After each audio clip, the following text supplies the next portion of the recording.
ಚಪಾತಿಗೆ, ಇಡ್ಲಿ ಜೊತೆಗೆ, ದೋಸೆ ಜೊತೆಗೆ ಎಲ್ಲದಕ್ಕೂ ಅಡ್ಜಸ್ಟ್ ಆಗೋ ಒಂದು ಚಟ್ನಿ ತೋರಿಸ್ತಾ ಇದ್ದೀನಿ. ತುಂಬಾ ರುಚಿಯಾಗಿರುತ್ತೆ.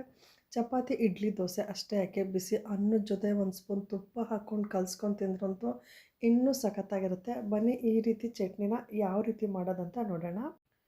ಈ ಚಟ್ನಿ ಮಾಡ್ಕೊಳ್ಳೋದಕ್ಕೆ ಮೊದಲು ಪ್ಯಾನಲ್ಲಿ ಒಂದು 2 ಸ್ಪೂನಷ್ಟು ಎಣ್ಣೆ ಹಾಕ್ಕೊಂಡಿದ್ದೀನಿ. ಸ್ವಲ್ಪ ಕಡಲೆಬೇಳೆ, ಸ್ವಲ್ಪ ಉದ್ದಿನಬೇಳೆ 2 ಒಂದೊಂದು ಸ್ಪೂನ್ ತೊಗೊಂಡಿದ್ದೀನಿ. ಒಂದು 4-5 ಒಣಮೆಣ್ಸಿನ್ಕಾಯಿ, ಬ್ಯಾಡಗಿ ಮೆಣಸಿನ್ಕಾಯಿ ಹಾಕ್ಕೊಂಡಿದ್ದೀನಿ. ಸ್ವಲ್ಪ ಕರಿಬೇವಿನ ಸೊಪ್ಪು, ಒಂದು 4ರಿಂದ 5 ಟೊಮೊಟೊನ ದಪ್ಪ ದಪ್ಪವಾಗೇ ಹೆಚ್ಚಿ ತೊಗೊಂಡಿದ್ದೀನಿ.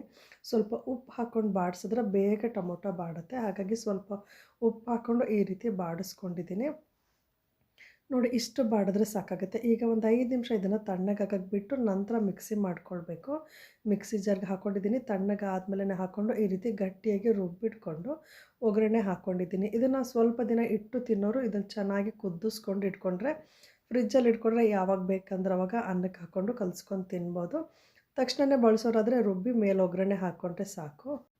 ನಾನು ಇದನ್ನು ಹೆಸರುಕಾಳು ದೋಸೆ ಜೊತೆಗೆ ಮಾಡ್ಕೊಂಡಿದ್ದೆ. ಫುಲ್ ವಿಡಿಯೋ ಬೇಕಂದರೆ ಯೂಟ್ಯೂಬ್ ಚಾನಲಲ್ಲಿದೆ ನೋಡಿ. ವಿಡಿಯೋ ಇಷ್ಟ ಆದರೆ ಲೈಕ್ ಮಾಡಿ, ಶೇರ್ ಮಾಡಿ. Thank you.